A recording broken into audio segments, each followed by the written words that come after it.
Yo, greetings ladies and gentlemen, and welcome to yet another iceberg video by yours truly. Today we're going to be covering the first half of the Subliminal Message Iceberg created by Reddit user Semidios. In case you're not familiar, subliminal messages are basically a type of message that can show up like this. Something that quickly shows up or lingers in the background of images, videos, maybe it's the sounds and music. It could be anything and be for anything really. They are a form of sensory stimuli. That is a stimuli that happens below an individual's threshold of conscious perception. Or in other words, subliminal messages are often used as a means of subconsciously relaying a message, feeling, or idea to the viewer or listener without them fully being aware of it. Based on that premise, you can probably imagine that this could be used for insidious purposes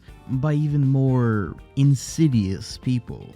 But it may also be used in an artistic sense to further add to a piece. Or in many cases, it could also be absolutely nothing and people are just seeing things that aren't really there because they are actively looking for something that is off.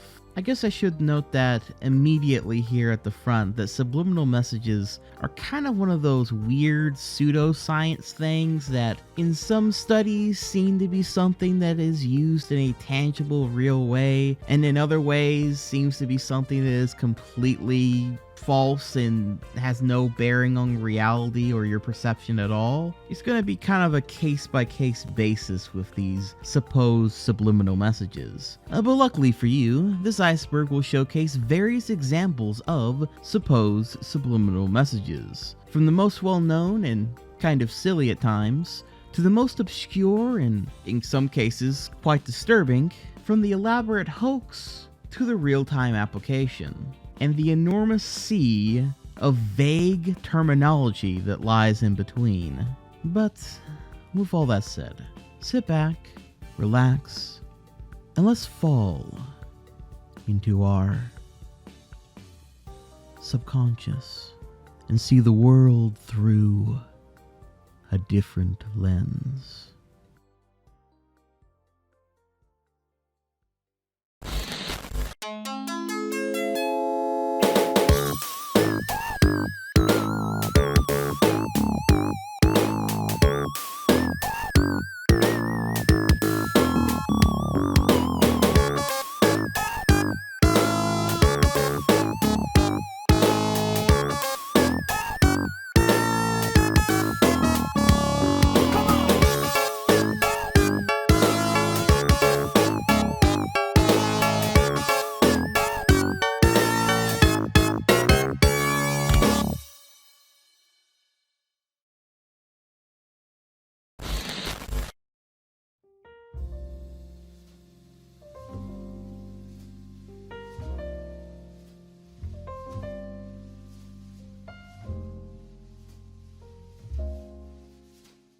Tostitos Logo.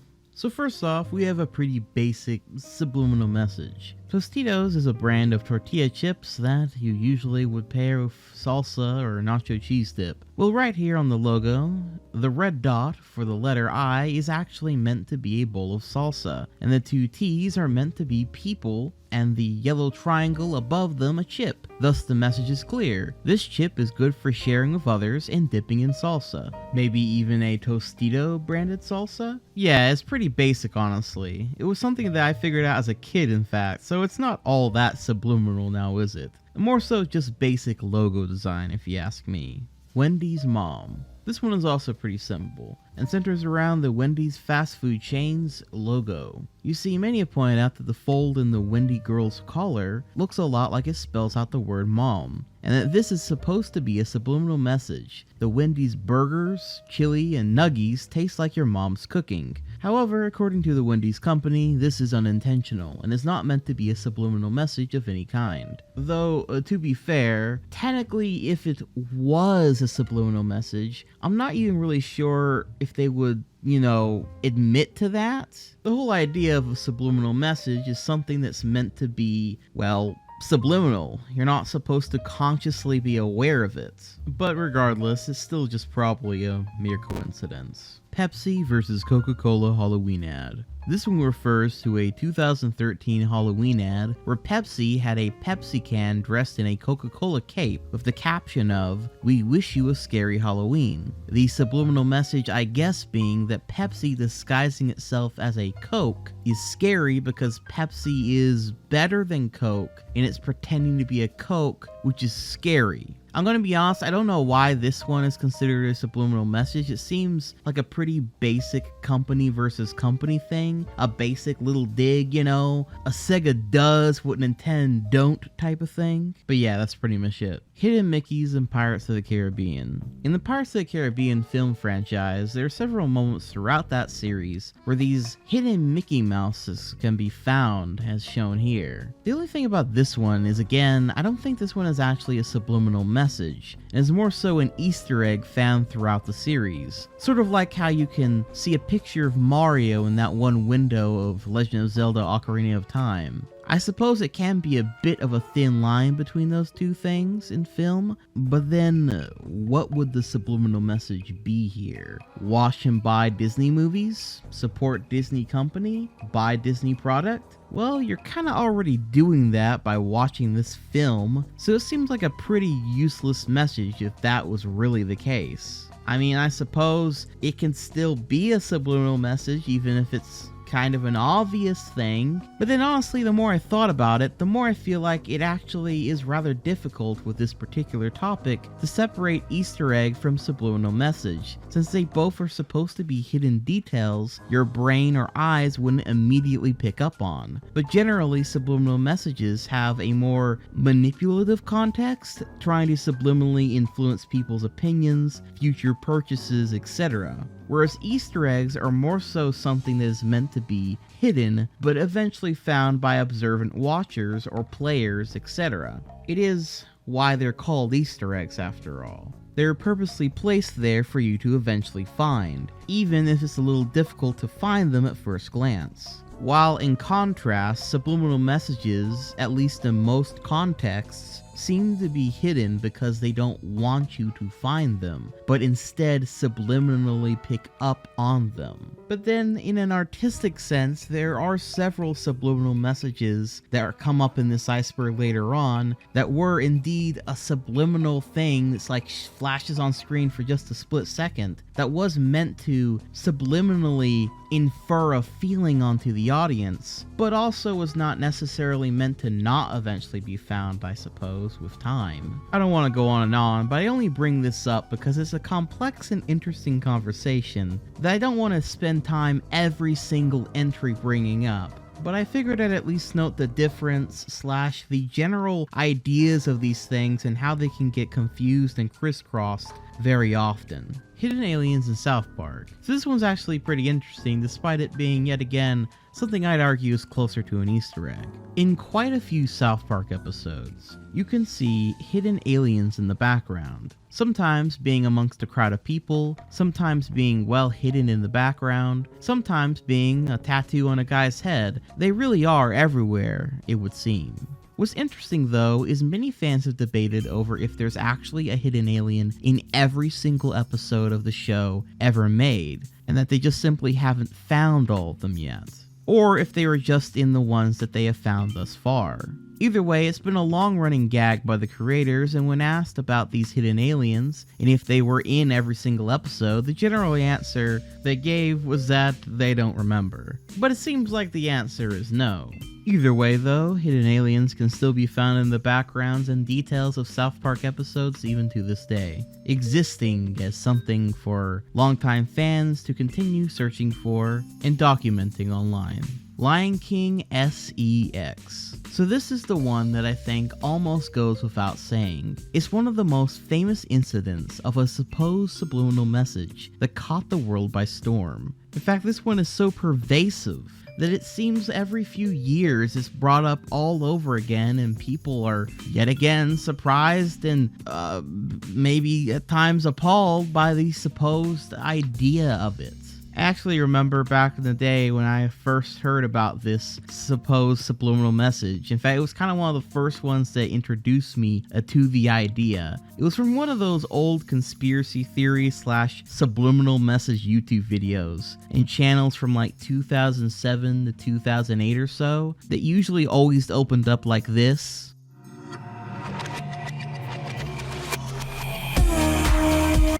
Or like this.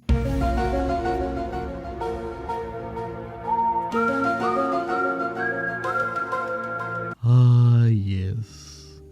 Glorious, wonderful times. Truly. Man, that shit blew my mind at the time. But then I kind of started noticing that those same YouTubers who were making those videos also seemed to be a wee bit crazy.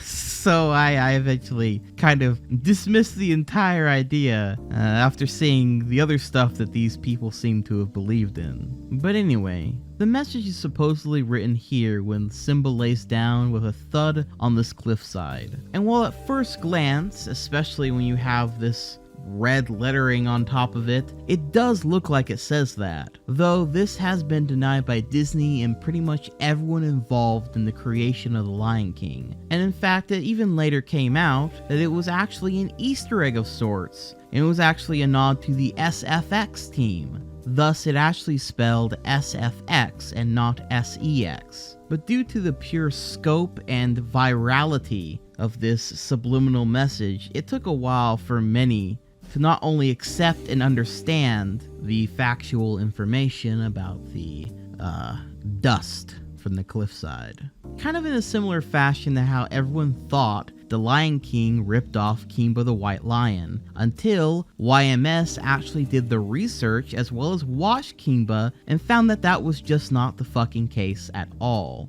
But I have a feeling people will still be telling this old urban legend about it being SEX for years to come, because I guess it's pretty scandalous that one of the greatest animated films of all time has the word SEX written in it. Well, I mean, it's that, and also the fact that journalists keep bringing it back up as if it were a fact because they're lazy and they have no integrity. But nonetheless, this supposed message started a wildfire of people trying to find subliminal messages or hidden secrets in other famous animated Disney films as well, to find out what other naughty or sinister things Disney is hiding within their animated films. Which, speaking of,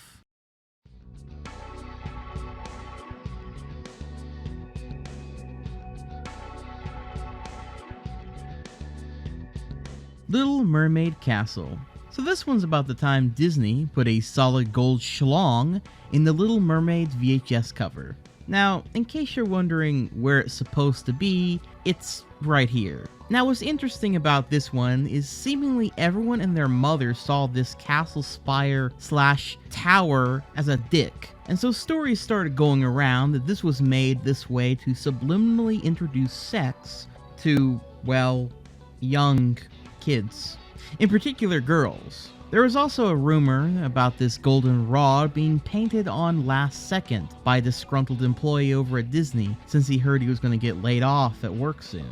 This, however, is all just simply urban legend and myth, and is not at all the case. In fact, the artist who made this cover would later be interviewed, and he didn't even work for Disney. It was apparently a bit of a rush job. The infamous spire was just purely made that way by accident. This was also the cover that was on all of the old movie theater posters and promotional material, such as lunchboxes and the like. So this went unnoticed for quite a while until, according to some articles written about this controversy at the time, Michelle, coach of Mesa, Arizona, complained to Disney and a Phoenix supermarket chain about the supposed scepter on the VHS box. This would lead to a 24-hour recall of the VHS to an altered version without the spire, and thus the media went crazy with the story. Funny enough though, I actually own a copy of the original VHS cover. Yeah, I know, I am pretty cool. But if you ask me, I think people just had a little bit too much time on their hands staring at the VHS box cover, and maybe a bit too dirty of an imagination. After all the other spires also kind of have that shape to it. But at any rate, we're not quite done with the topic of the Little Mermaid, nor are we done talking about ding-dongs just yet. Little Mermaid Priest. Something about the Little Mermaid just attracts this certain kind of controversy. Though this one's a little bit more suspect. During the wedding scene before the finale of the film, we see this little priest, and as he's talking to the false bride and groom-to-be, he's got a little something under his robe. But I mean, maybe it's just a weird knee or... Oh, it grew. Yeah, this looked an awful lot like this minister was a little too excited to be at the ceremony. However, this is one of those things that looks really, really bad if you only see it from this one shot. Because while it may be hard to believe, this is indeed the guy's knees, as while it's hard to see from this angle, if you look at it from this angle for instance, suddenly it becomes a fair bit more clear that this is the character's knees. Still, this didn't stop people from claiming that this was yet another case of Disney subliminally pushing sex onto young viewers, and was showcased as clear evidence back in the day alongside the Lion King SEX thing. Now, I will say that even though this is supposed to be his knees, it does look like the animators might have gotten a bit cheeky here, because at this angle it's, well, I don't know how you spend hours animating that and not see that it looks like something else. If it wasn't meant to look like what it looks like, you think one of the animators would have pointed this out at some point during the production.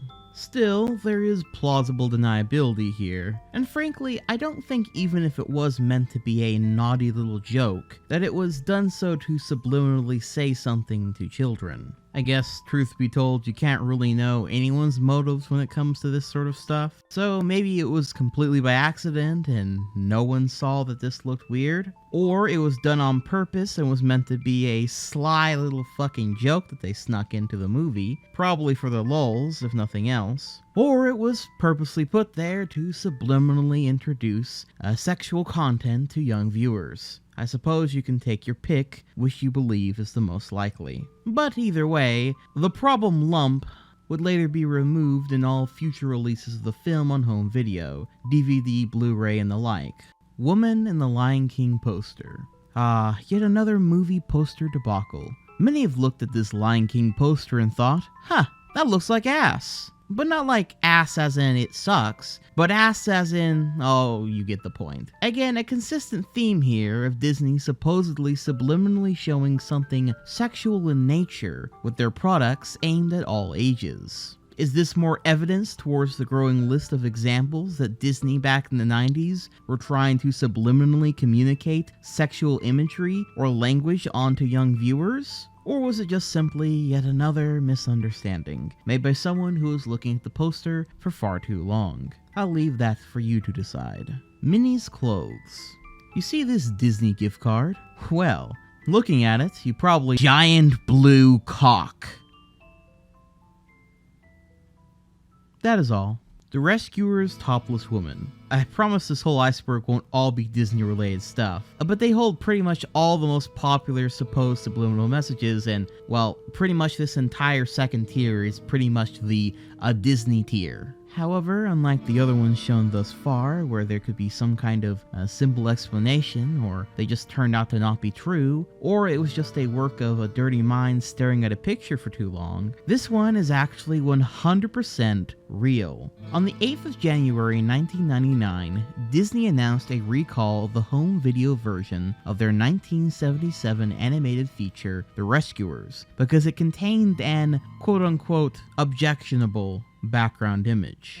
It appears about 38 minutes into the film and only for a few frames, and while I obviously can't show you it here on YouTube, I think you get the point. Disney claims that none of their animators put this frame into the film, and that it was inserted during the post-production process. Disney recalled the VHS tapes and provided a new cut with the frames cleaned up. But as you might imagine, this did not help Disney's case at the time, as the whole family-friendly aspect of their brand was far more important to them back then than it is now.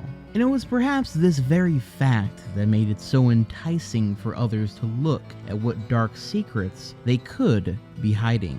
Though in this particular case, Disney's decision to recall all these tapes was more interesting because unlike the other times where people had gone digging for something, it seems Disney themselves caught this and recalled it, making the information about it suddenly much more widely known. Many have wondered why they would bother if it had gone unnoticed for over 20 years.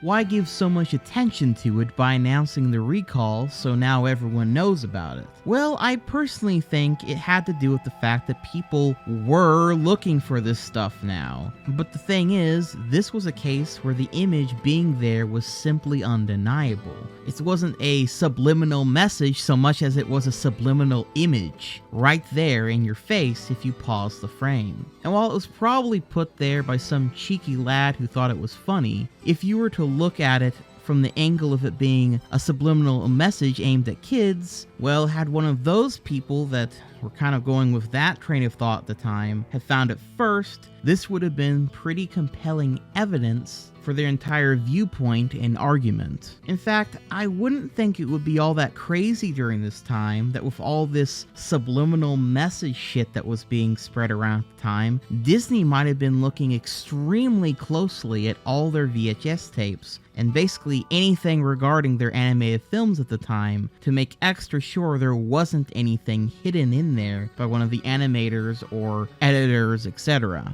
Skulls in Gaston's eyes. This one is just super cool.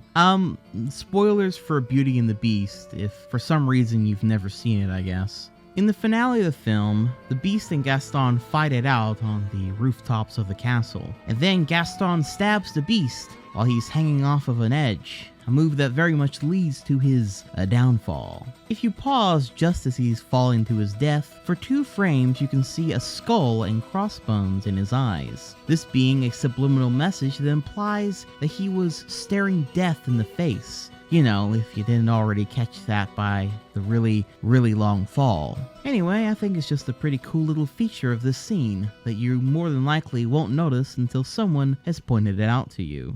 Demon Hand sign in Disney films. So this one is very interesting because it's one that supposedly spans across multiple films. The basic idea is that in many Disney films you can see various characters making this gesture with their hands, which in case you're not familiar, is a hand symbol often associated with the worship of the devil, or Levian Satanism. It's not just for that, mind you. It does have ties to other religions and in recent years can be considered a general hand gesture for being rebellious and what have you. That being said, while it's not actually listed here on the iceberg, this idea that Disney is subliminally endorsing the devil or a general evil and imparting that message onto children is a rabbit hole that goes far deeper than just these hand gestures. For example, you have the Walt Disney logo itself, which many have pointed out is kind of strange looking for a signature, and well, it just so happens to look like there's 3 6s in the signature. Again, the number 666 often being associated as the number of the beast or Satan/evil in a broad sense. This goes further with again connecting to the sexual imagery and wording being another asset of this subliminal messaging. And the furthermore you realize how many times people have found the word sex or genitalia in the background of these Disney films. Then when you connect it with the fact that Walt Disney himself was supposedly a Freemason, or at least it is often suspected that he was, and then you can connect connect Freemason/Illuminati imagery to the whole thing. While I don't really agree with the video in question, a video I saw nearly everyone who had something to say about this topic take screenshots from was this 2014 video entitled Disney equals 666, which showcases a lot of the examples I showed here of the supposed subliminal messages. Take, for example, Walt Disney, right? And many people that will preach against the TV, they'll preach against the movies, they'll preach against Hollywood because it's obvious that that stuff is bad, but then they'll say, well, we watch Disney movies. And lined up, and they have their kids watching those movies all day long. I'm going to tell you, I'm going to prove to you right now that those movies are wicked. Subliminal messages. Now, what are we talking about tonight? Sorcery. What are we talking about tonight? Getting inside your mind and messing with you, controlling your thought process by supernatural means or demonic means. Or hey, I'm going to tell you something. Disney movies are filled with subliminal messages. Okay, all throughout the movie, there are pornographic pictures hidden in the movie.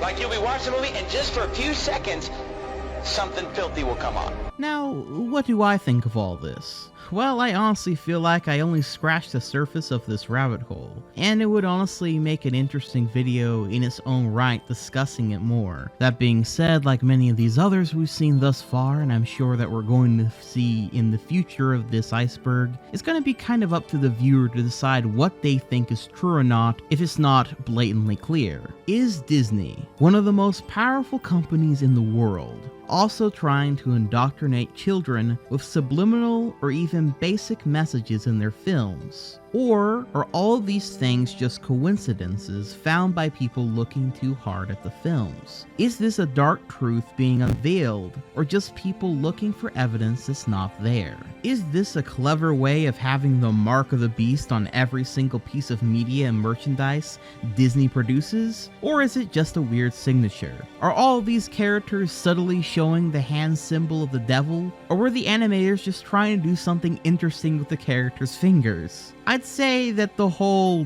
dark conspiracy thing is pretty unlikely. Maybe besides Scar, he's totally indoctrinating children. But it's a disturbing idea all the same.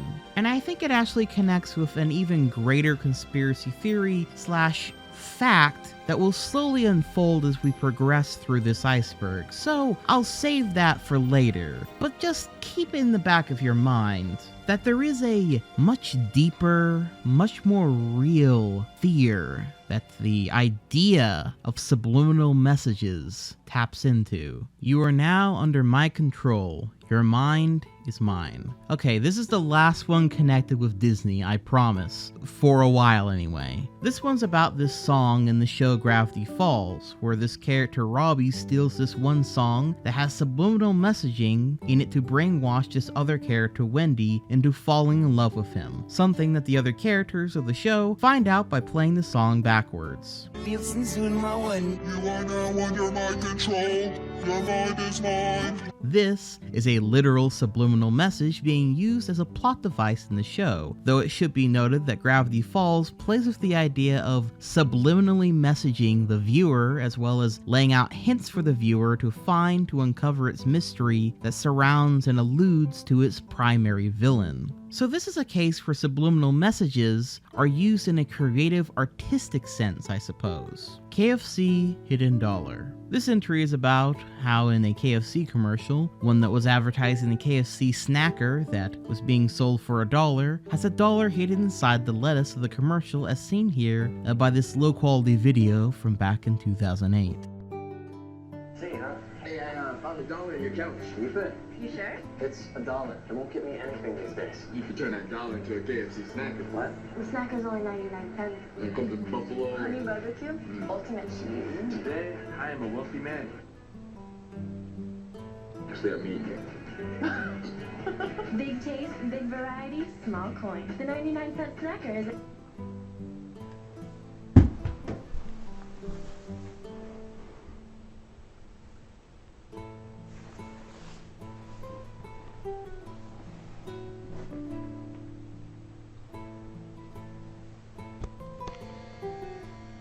This is kind of a really easy one to spot as well, but all the same, I guess the subliminal message here is to use your $1 bills to buy this chicken sandwich. However, there is a bit more to this one, as the reason it was so easy to spot was because it was meant to be found by those who were watching their commercials closely. The first few to find it would then get free coupons for the new sandwich if they called into their KFC or whatever, all of which was utilized to put more attention on their commercials, and thus their brand, and thus get them more money. Ironically, doing the very thing a supposed subliminal message would do through a simple advertising campaign. Bear in Toblerone logo. Yes indeed, hidden in the details of the mountain on the oh-so-popular candy bar logo is a bear. This bear apparently is in reference to the city of Bern, since a bear features on its coat of arms. Bern being the Swiss capital and place of origin for the candy bar. Again, not sure what the subliminal message is, just because the logo has a deeper meaning doesn't mean it's a subliminal message.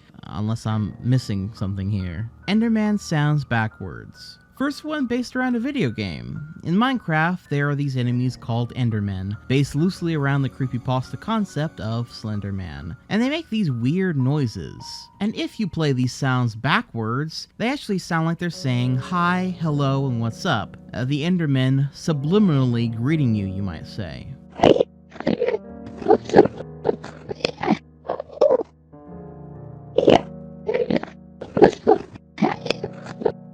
I've also read that they apparently say thank you in reverse when you defeat the Ender Dragon, so that's pretty cool.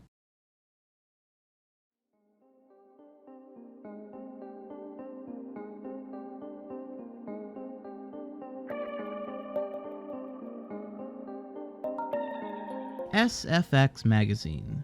I feel like I could just put up a few screenshots on the screen, and you guys can probably tell what the subliminal message is. You picking up on it yet? Yeah, SFX is apparently a sci-fi / fantasy / horror and general pop culture magazine. They seem to be one of the many magazines under the Games Radar umbrella of magazines, and they frequently make the F look like it's an E on their covers. And frankly, by simply the sheer number of examples of them doing this, I'd wager this was very much an intentional design choice from the magazine's inception. A sort of baked-in subliminal message, I suppose. Jessica Rabbit's Privates. This one's also rather famous. In the banger 1988 live-action meets animation mystery film titled Who Framed Roger Rabbit, there's this one character named Jessica Rabbit, and, well, yeah, she's meant to be an animated sex symbol. And the film is pretty meta about that as well. I'm not bad. I'm just drawn that way.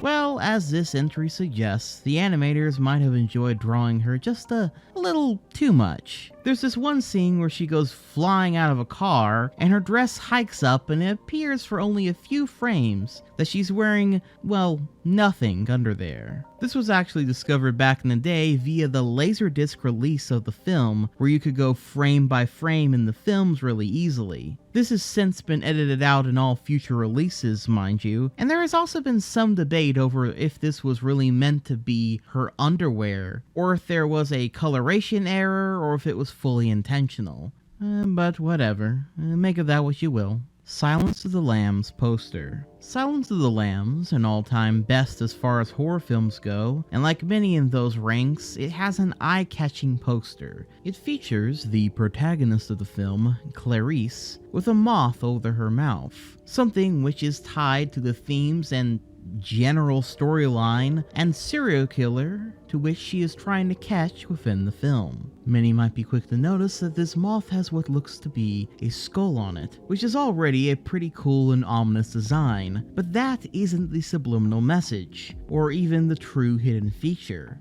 Instead, it's actually what the skull is made up of. While I do have to blur it a bit here, this is a group of nude women, all huddled up together in a frankly disturbing fashion to make up this skull.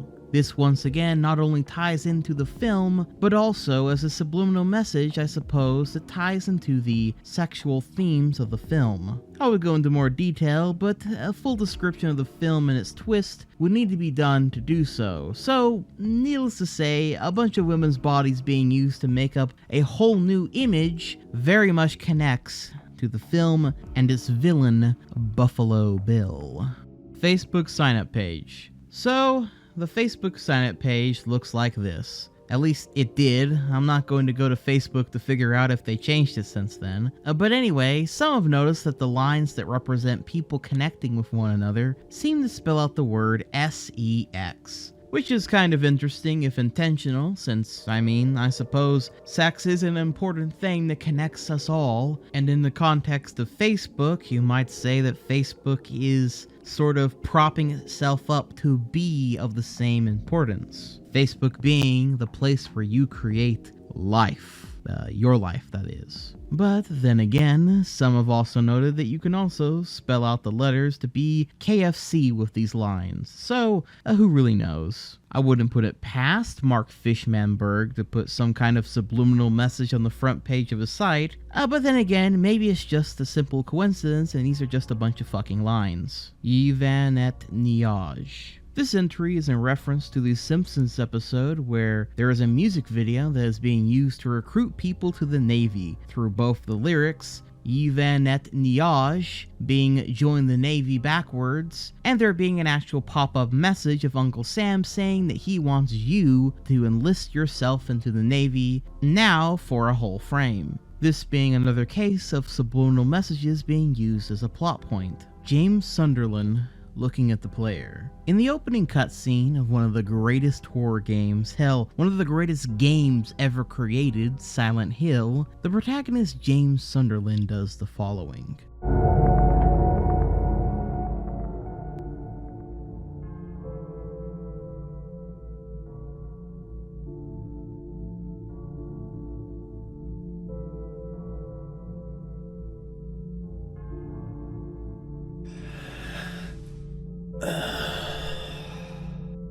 It's a moody opening cutscene that is followed by an even moodier set of scenes. However, what is interesting about this cutscene is James has his eyes cast in shadow as he looks into his reflection. Well, that is until you turn up the lights of this picture and can fully see his eyes, which reveals something rather strange, that he is not looking at himself, but instead you, the player. This is pretty creepy since Silent Hill 2 is a game full of symbolism, various serious themes, etc. In fact, you could make a whole iceberg about Silent Hill 2 alone, honestly. Many have wondered if this staring at the audience means something deeper symbolically, or if it's something that means absolutely nothing since you normally can't and aren't allowed to see his eyes on a normal playthrough of the game. But either way, it's an interesting fact all the same. Headcrabs noises backwards. If you're familiar with Half-Life 2, you probably are already well aware of headcrabs. But those who aren't, headcrabs are parasitic alien organisms that look like this, have an underbelly that looks like this, and are well known for attaching themselves to human skulls, and digging their beaks deep into their skull, turning them into their zombie-like slaves. This is already creepy enough of a concept, but it becomes far worse when you hear the terrible sound that the victims of these awful creatures make as they hobble around and over to you, ready to kill.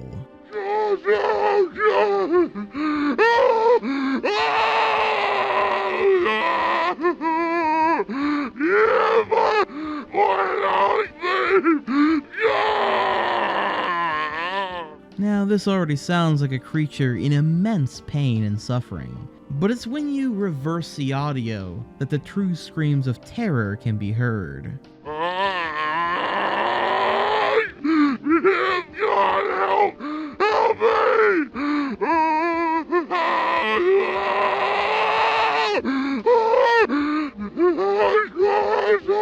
Yeah, pretty disturbing. Monsters, Inc. Uncle Rodger. So, spoilers for the Monsters, Inc. film if you haven't seen it already. This subliminal message is in reference to an old YouTube video which has since been deleted from the platform, which showcases at the very end of the film of Monsters Inc. when Sully walks into the room of Boo, the two getting ready to be reunited I suppose, and this appears on the wall. Now, this is 100% a hoax, though it is a pretty well edited one, as the original image was created by Corey Vespasiano for a digital editing contest for the website Crack, in which users were asked to insert R-rated Easter eggs into children's movies. Later, whoever was the person to make this original video, I suppose, wanted to pull a little prank on everyone, and made the video acting as if it was yet another dark subliminal message left behind by Disney/Pixar to indoctrinate children's minds. But as you can see in the actual film, this is a completely different drawing. Though, while we're on the topic of this,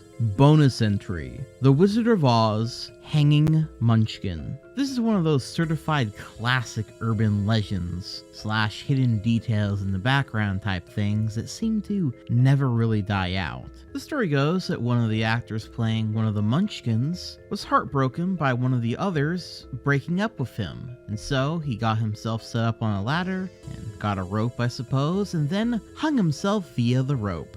And then the legend goes that this can actually be seen in the background of this scene. Note that I will be putting some filters and audio shit so this video doesn't get copyright striked. Now the funny thing is, what probably started this urban legend is that it's actually a bit hard to see what is in the background here due to the quality of most VHS tapes. And since that was the way most would check up on this myth, back in the day when it first started circulating, there was some question as to what this background detail was. However, this is not the case when seen on a much higher quality television.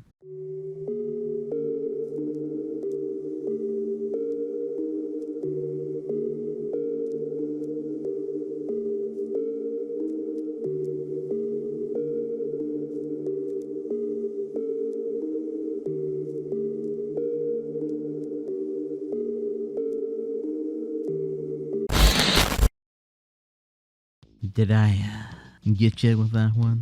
Alright, no more fooling around. This is what the actual scene looks like. And as you can see, it's clearly just a fucking bird in the background. The one I just showed you before is from a viral video that is edited and meant to fool people, which it actually did a pretty good job of doing, and it spread the urban legend around a hell of a lot more since most people were very likely to see this footage, especially when the urban legend later evolved to say that in the later Blu-ray releases, they digitally edited the hanging man out. And so you have to have this specific VHS in order to see the true hanging Munchkin.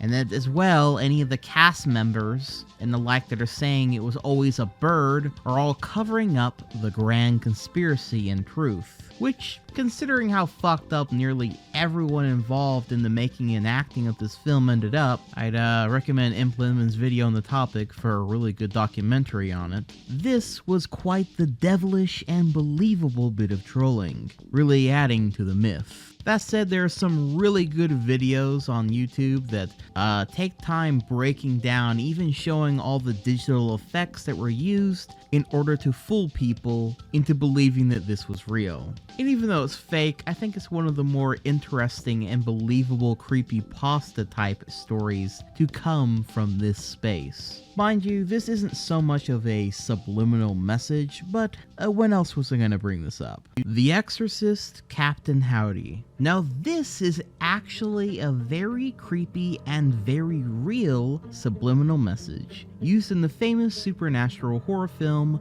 The Exorcist. For those unaware, in the film, little girl Reagan gets possessed by a demon known as Pazuzu, or Captain Howdy as Reagan describes them. Well, director William Friedkin really wanted to use everything he could to unnerve the audience, and this included several times throughout the film. For about 1/8 of a second, the face of the demon possessing Reagan would show up on the screen. It's a pretty creepy way of subliminally unnerving the audience, which maybe had some real effect considering how fucking crazy people were about this film, terrifying them at the time. People were calling this the scariest film of all time, and people were literally fainting and leaving the theaters in droves and going through all sorts of crazy mass hysteria-like behavior about this film back when it first came out. Personally though, I think there is much more scary films out there, and I think The Exorcist overall has been rather overhyped. But all the same, its impact cannot be denied, and it is still a pretty damn good film overall.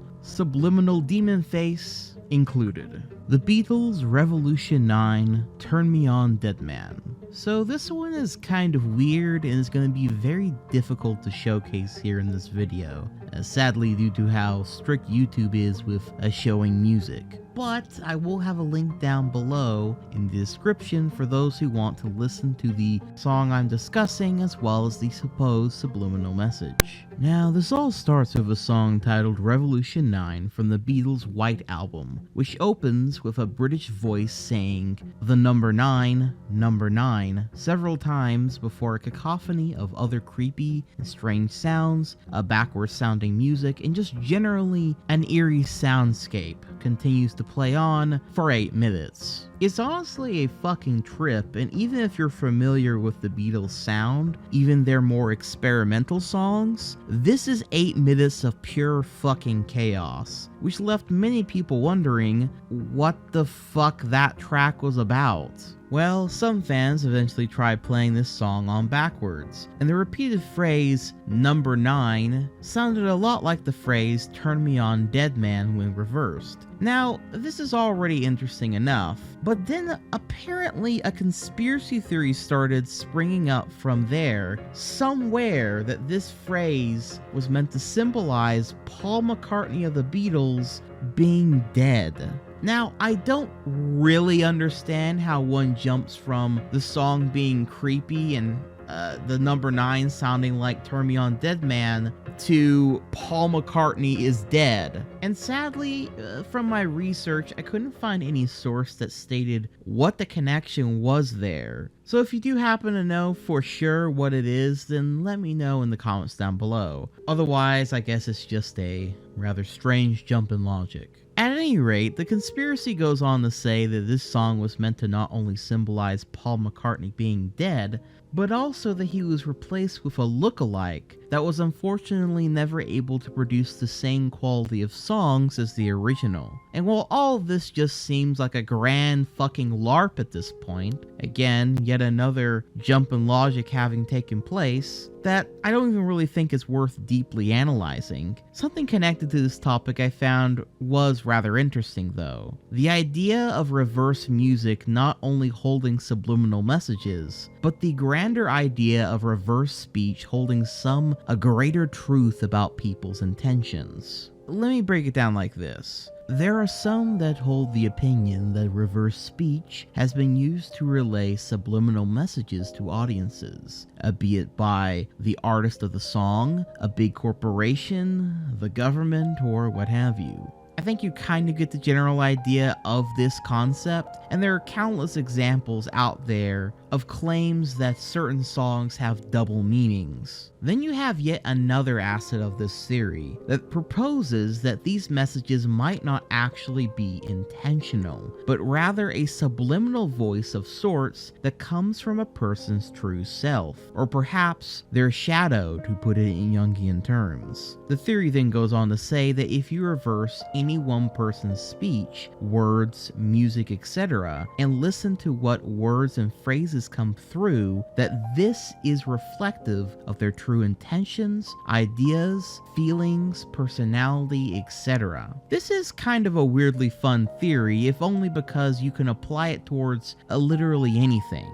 Even this video right now. You could clip this exact section and reverse it and try and see what my true intentions are, I guess. And broadly, this is used to try and find the dark truth behind a person's thoughts, which I suppose can lead to even more dark and crazy conspiracy theories from there. However, we're still not done, because then you have a more scientific answer that we as humans try our best to sound out and correct speech in our heads. It's kind of a natural thing, so when we hear words reversed, our brains can't help but to try and make sense of them, even if it is complete nonsense. Which is interesting because then if you apply the past theory to this much more logical answer to this phenomenon, one could argue that the words that you personally hear in the reverse speech in songs may actually reveal more about you and your own thoughts than they do the person or song that you're listening to, since it is your brain and your, I guess, critical thinking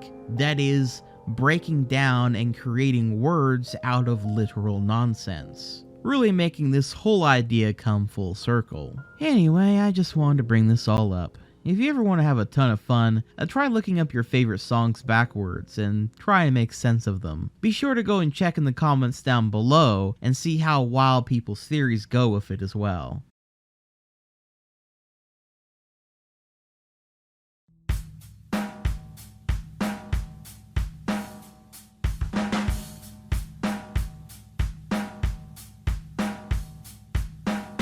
Coca-Cola in Lord of the Rings. This one seems to be tied to a particular video that's still on YouTube called Lord of the Rings Subliminal Message from 2009, which seems to show the one ring of power that normally has the language of Mordor written on it, instead has what is clearly written as Coca-Cola on it. This is of course fake. You can see the real scene here and clearly see that it doesn't have that. But I will say it is a bit funny that someone thought that the curvy letters of Mordor looked similar enough to the design language of the Coca-Cola logo. Slow-paced music in supermarkets. So this one is about the practice of many supermarkets playing ambient or slower paced music as a means of getting shoppers to relax and be more comfortable with spending more money. Though it does go a bit deeper than that. There was one study, done in a wine shop for example, that found that customers were more likely to buy French wines when French style music was playing in the shop,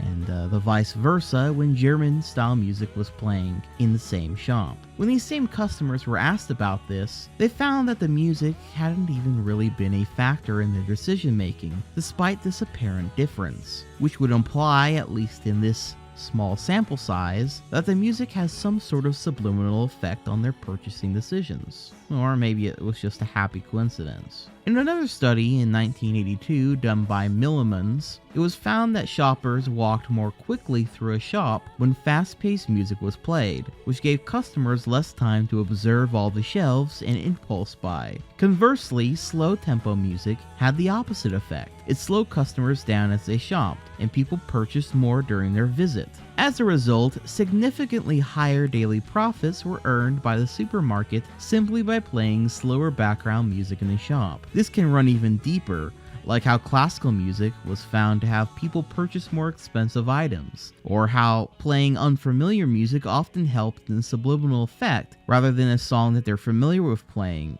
since if they are more familiar with the song, it often made the customer pay more attention to the song rather than the stuff on the shelves. But this has a rather long history of studies, and it all generally leads to the idea that softer, more ambient music can possibly have an effect on certain people going more slowly, and thus buying more items. This actually gets kind of interesting when you apply it to art as well, because then you could argue that certain music choices in, say, a YouTube video or a film or a video game have a subliminal or psychological effect on the viewer or player, whether it be a relaxing effect or a intensifying effect or what have you, which I guess is just kind of generally true. This is probably the most common and realistic use case of a subliminal effect on one's mind. But then if you're someone like me who always hyper focuses on the music in the background of film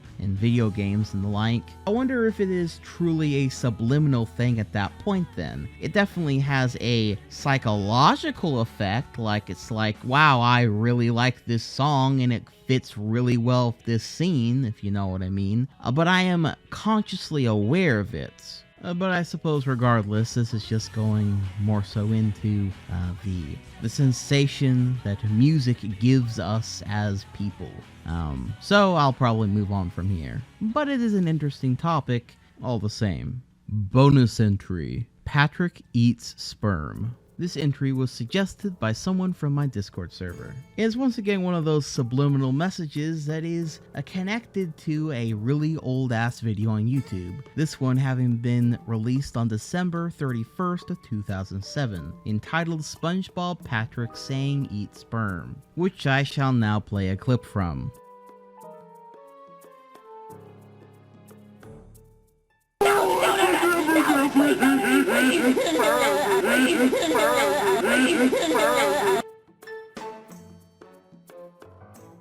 And yeah, I don't think that's what he is saying in that scene, but nonetheless, this is one of those classics. It has nearly 5 million views on YouTube, and was worth bringing up since there were a lot of urban legends / subliminal messages that many people tried to put onto the SpongeBob SquarePants show, since again, it's a really popular children's show. It had a big cultural impact like Disney, so of course many would look into the show, its backgrounds, and etc. to try to find things that were amiss. But this iceberg doesn't really cover anything SpongeBob related, so count this as a general entry for it. The Departed Exes. Directed by Martin Scorsese, The Departed is a 2006 crime thriller film. And without giving away too many spoilers, throughout the film, exes can be found all over the place, in the background, in the foreground, basically everywhere, and they're always meant to symbolize, well,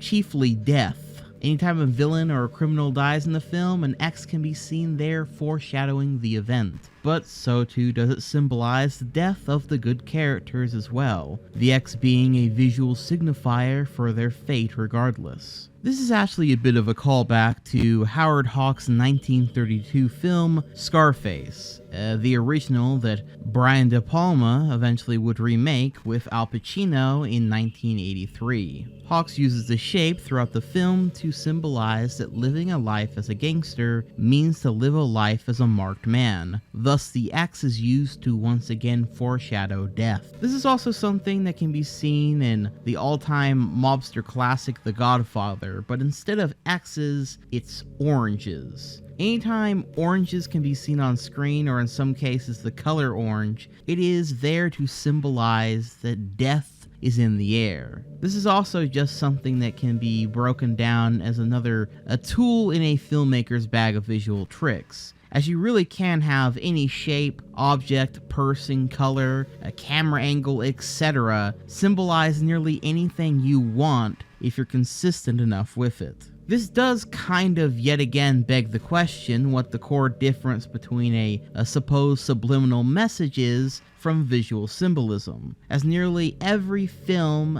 ever made has some form of symbolism. It's visual language, even if it's as simple as something like a character's design or outfit, the lighting, the camera angle, etc. And again, is compounded when you add music and non-diegetic elements into it as well. Kirby Dreamland 2 Naked Lady. In Kirby's Dreamland 2 on the original Game Boy, one of the secret areas in level 5, when zoomed out all the way, looks quite a bit like a crude drawing of a naked woman. Nintendo has never confirmed nor denied this, mind you, but I think it's pretty obvious what it's supposed to be regardless. Marlboro's F1 Code. This one's in reference to the F1 or Formula 1 racers who often have many sponsors they put on as stickers and the like on their cars, with some having cigarette companies as sponsors, which is perfectly fine and well, except for when they race in countries where advertising cigarettes is illegal, in which case they often have to find solutions around this problem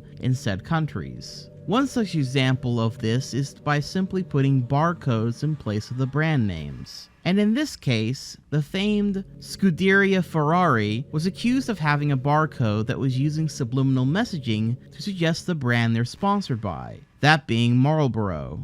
Many claim that the barcode on the F10 resembles the cigarette packaging of Marlboro, with it having the same color scheme. Ferrari would deny these claims, but still later on changed the barcode design to be something else. Racist Intel ad. So this one's kind of, this is the ad. Multiply computing performance and maximize the power of your employees. This ad has a white manager standing in the middle of several African American employees working under him. Now the thing is, this ad came out in 2007, and the visual joke here was meant to be that Intel's new processors will turn every employee in your business into Olympic sprinters. Because, they'll be doing stuff super fast. And as you can see, all these guys are getting ready to take off running. But it also looks like a bunch of guys bowing to another guy, and given the work context, it came off as something different, if you catch my drift. Hooker in Toy Story. Now this one just seems like a really clever visual gag more than anything. A bit of an adult joke, sure. But with that being said, in the famous Pixar film Toy Story, when Buzz Lightyear and Woody are kidnapped at Sid's house, they end up seeing that he tears toys apart and then mix and matches them together into these Frankenstein-like abominations. One of which is a fishing reel with Barbie legs. Well, what does a fishing reel have? Why, a hook, of course. And this fishing rod with a hook, of course, hooks things and walks around on these female legs. Thus, you might say that it is a hooker. Yeah, you get the joke? Yeah, that's pretty much it. Another one bites the dust. Start to smoke weed. This, like the Beatles entry earlier, is a song that has a supposed backwards message. This one being the Queen's song Another One Bites the Dust, which if you reverse the song's titular lyric, it sounds a lot like it's fun to smoke marijuana. But like the other one, this is yet another case of people just hearing something that isn't really there. Bush against Gore rats. This entry is about an old political ad from the 2000 election between George Bush and Al Gore, which I'll play quickly for you. Under Clinton-Gore, prescription drug prices have skyrocketed and nothing's been done. George Bush has a plan. Add a prescription drug benefit to Medicare. Every senior will have access to prescription drug benefits. And Al Gore? Gore opposed bipartisan reform. He's pushing a big government plan that lets Washington bureaucrats interfere with what your doctors prescribe. The Gore prescription plan, bureaucrats decide. The Bush prescription plan, seniors choose. Now, in case you didn't see the supposed subliminal message, this is it right here. For a frame or two, the word rats is on clear display. It's actually from the word bureaucrats that's later fully shown on screen that the word drops in from. Which I suppose, given the context, is subliminally saying that the bureaucrats that they're discussing in this ad are, well, like rats. Untrustworthy, sleazy, etc. This was a big deal at the time, and there are several articles and the like from back at the time detailing the supposed subliminal message from basically every which angle that you can imagine depending on the news source's biases. So, same as always, ask for the validity of the supposed subliminal message. It's yet again one of those things that could be real, or it could be an accident. There is some plausible deniability here, but given the overall tone and that the subliminal message isn't that far off of the actual normal message of the commercial, I'd say it's at least a bit more likely to be true with this one, even if it's just a straight up subliminal message dig at the opposition and nothing much else. But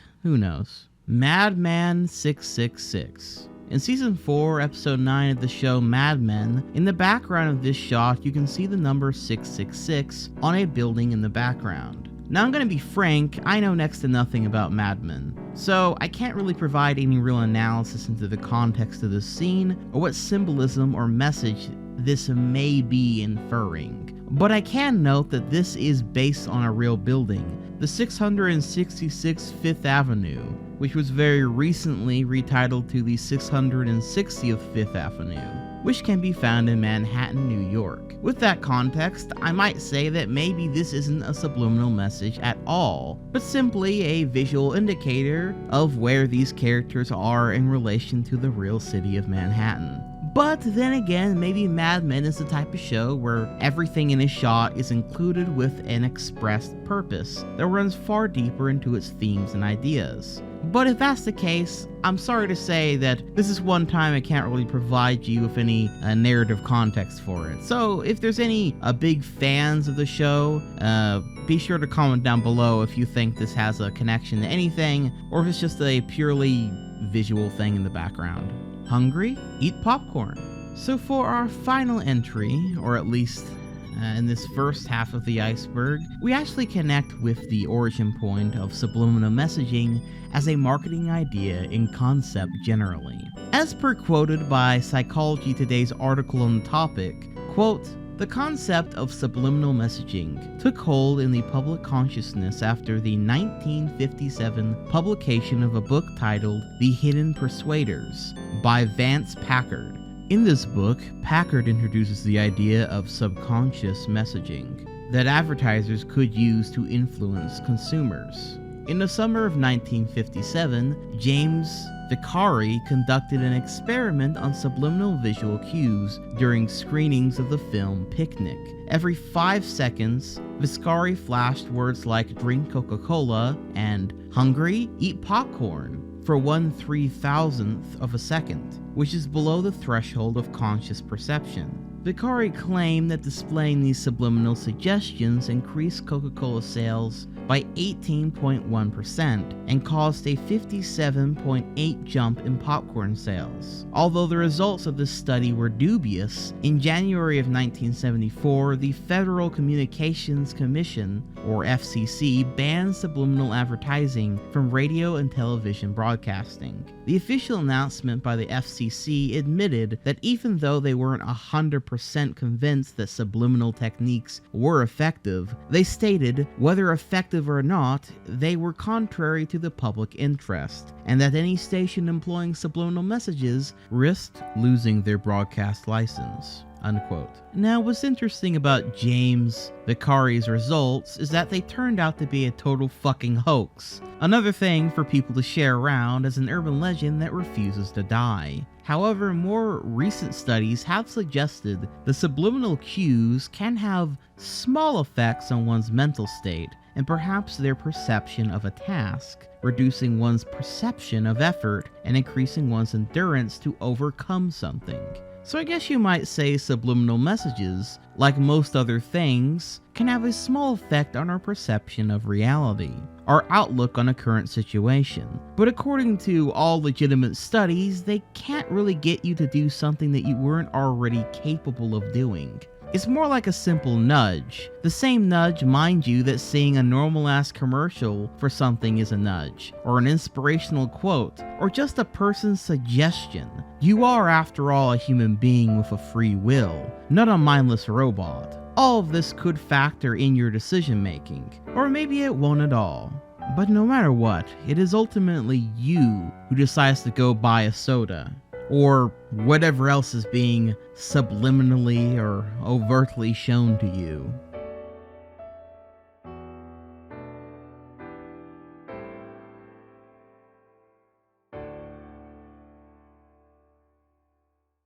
And that is it, ladies and gentlemen, for part 1 of the Subliminal Message Iceberg. Expect part 2 to come out this next month within a short amount of time. I hope you enjoyed the video, and if you did, be sure to like and subscribe. And comment down below if there's any subliminal messages that you're aware of that maybe aren't on the iceberg, and I might just include them into part 2. I would also like to take this time to thank artist Doggy NGT for making this new fan art of my avatar, along with this super cool mecha owl and VHS effect filters and all. It's really something else.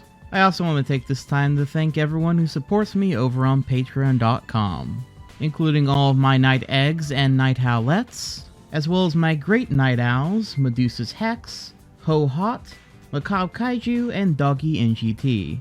as well as a super special thank you to my arch owl, the Always Chi Vibes Zen Garden Party. Until next time, this has been Dylan the Night Owl, flying off.